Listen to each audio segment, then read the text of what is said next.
Hello everybody, this is Dr. D again and welcome to 2016. Today I want to talk about what's sacred and what's secular. You hear people make distinctions between what is secular and what is sacred, and I wonder, I do that a lot, don't I?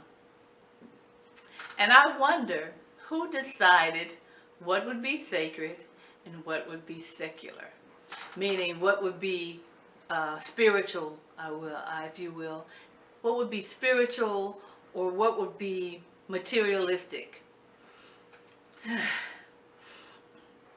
So there's a line drawn between those two things, and I wonder if the lines exist.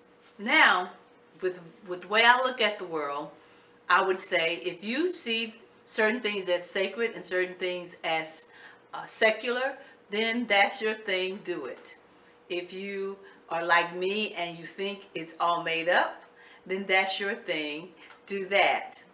But since I got the mic, I want to talk about the possibility that everything is everything.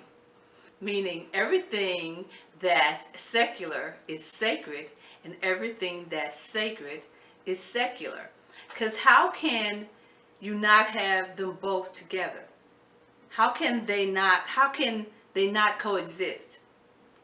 For example, a, a wave, a huge act of nature, someone will look at that and say that is a secular thing because it is a thing, it is a material thing, it is something people use to, I guess, play and yeah, to play with. And I would say that is sacred. I would say that is something spiritual about things lining up in nature in such a way that a wave is created. Whatever, I'm not a meteorologist or a ecobiologist, but I think that there's something sacred about the things that we call secular. Sexual intercourse between two consenting individuals. I think someone would call that secular, and I would call that sacred too. Money. How can you can't get more materialistic than that.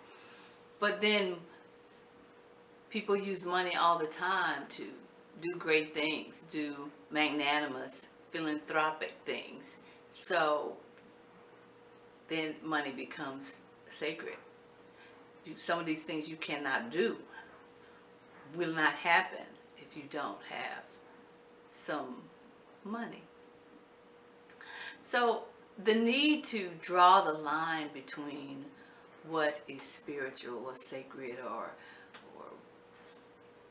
otherworldly and things that are of this world, material things, maybe it helps some people just to know where they stand on some scoreboard. Maybe it's to draw a line between those that are on the right side of that line. I don't know. But I want to, as I often do, invite you to think about the value of having those things coexist.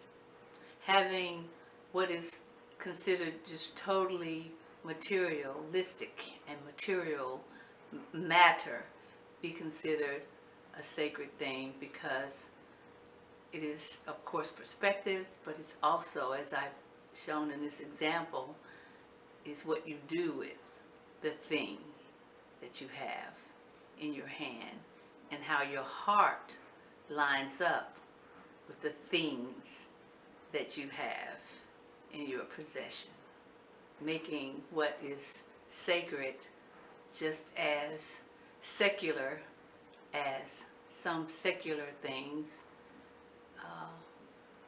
are quite sacred.